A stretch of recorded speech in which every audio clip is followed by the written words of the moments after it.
Transforming Lives, Learning for Lifelong Knowledge and Improvement.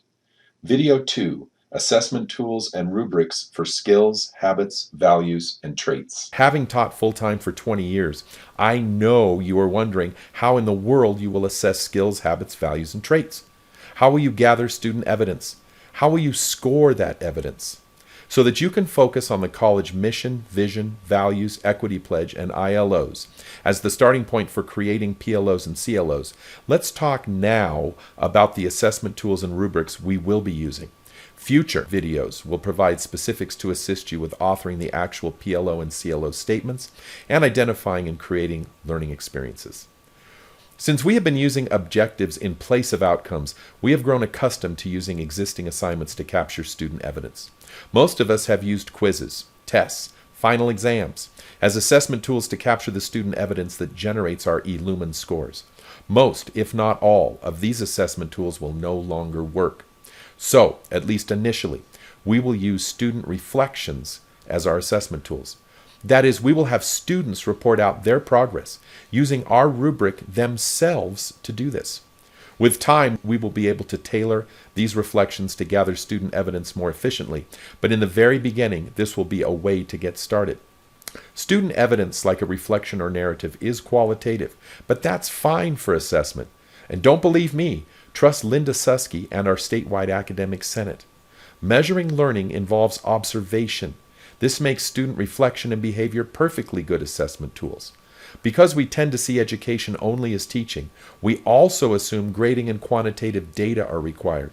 But when measuring learning, we don't have to generate quantitative data and grade like we do to measure attainment of our learning objectives.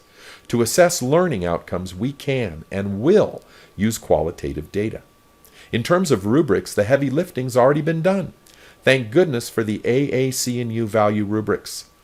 Think there's no way to measure creative thinking, ethical reasoning, inquiry and analysis, integrative learning, intercultural knowledge and competence, or foundations and skills of lifelong learning? Rubrics already exist for these, and many more. We can start with these rubrics, modifying them as necessary to measure CLO achievement. Thankfully, you will get significant help with all of this from an unlikely source, the students themselves. While student collaboration in teaching is somewhat limited, it is not with learning. With teaching, if we collaborated with students to create their tests, they would know the test questions ahead of time, defeating the purpose of the test. But with learning, we can partner and collaborate with students on the wording of learning outcomes, creation and improvement of assessment tools, and rubric language. Initially, we will have to do this just to get our learning outcomes assessment up and running. With teaching and the course content, we are largely gatekeepers, but facilitating learning makes us partners with our students.